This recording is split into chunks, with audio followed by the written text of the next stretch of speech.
بسم اللہ الرحمن الرحیم۔ رسول اللہ صلی اللہ علیہ وسلم نے فرمایا کہ ایک روز موسیٰ علیہ السلام نے کھڑے ہو کر بنی اسرائیل میں خطبہ دیا تو آپ سے پوچھا گیا کہ لوگوں میں سب سے زیادہ صاحب علم کون ہے؟ انہوں نے فرمایا کہ میں ہوں۔ اس وجہ سے اللہ کا غصہ ان پر ہوا کہ انہوں نے علم کو خدا کے حوالے کیوں نہ کر دیا۔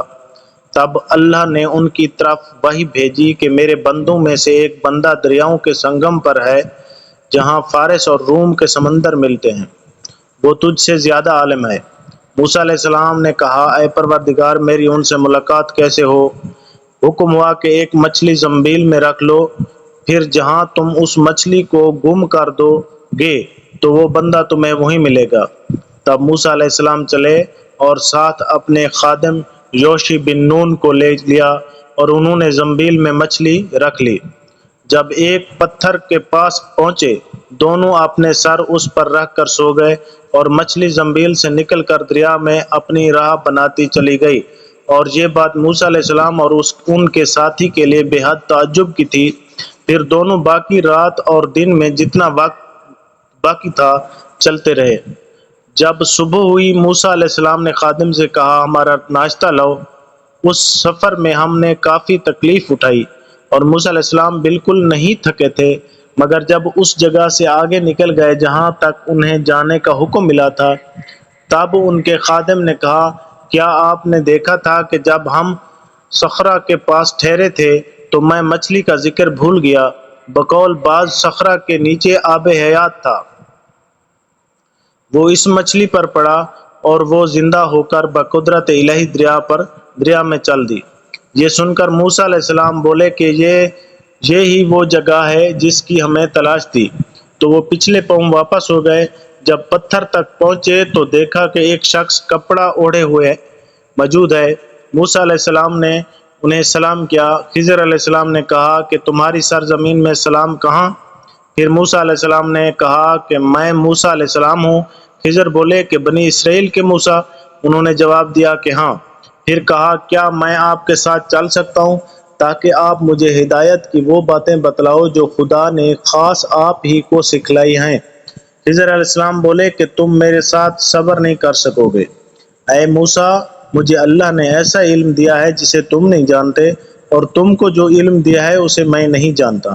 اس پر موسیٰ علیہ السلام نے کہا کہ خدا نے چاہا تو آپ مجھے صابر پاؤ گے، اور میں کسی بات میں آپ کی نافرمانی نہیں کروں گا۔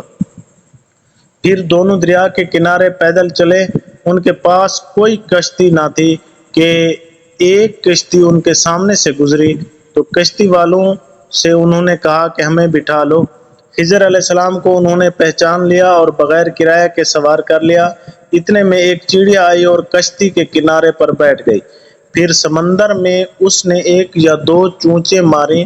اسے دیکھ کر خضر علیہ السلام بولے کہ اے موسیٰ علیہ السلام، میرے اور تمہارے علم نے اللہ کے علم میں سے اتنا ہی کم کیا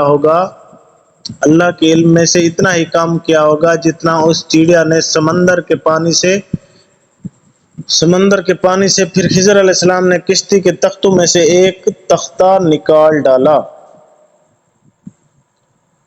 موسیٰ علیہ السلام نے کہا کہ ان لوگوں نے تو ہمیں کرایہ لیے بغیر مفت میں سوار کیا، اور آپ نے ان کی کشتی کی لکڑی اکھاڑ ڈالی تاکہ یہ ڈوب جائیں۔ خضر علیہ السلام بولے کہ کیا میں نے نہیں کہا تھا کہ تم میرے ساتھ صبر نہیں کر سکو گے؟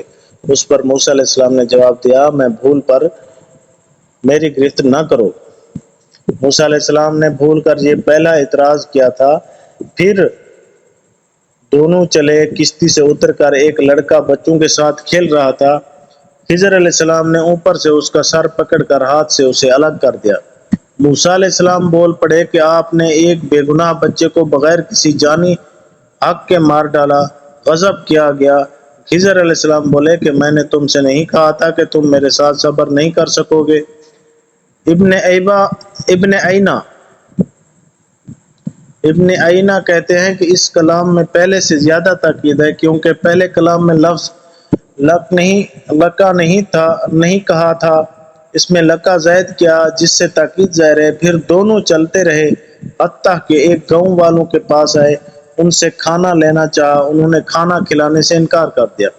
انہوں نے وہیں دیکھا کہ ایک دیوار اسی گاؤں میں گرنے کے قریب تھی۔ خضر علیہ السلام نے اپنے ہاتھ کے اشارے سے اسے سیدھا کر دیا۔ موسیٰ علیہ السلام بول اٹھے کہ اگر آپ چاہتے تو گاؤں والوں سے اس کام کی مزدوری لے سکتے تھے۔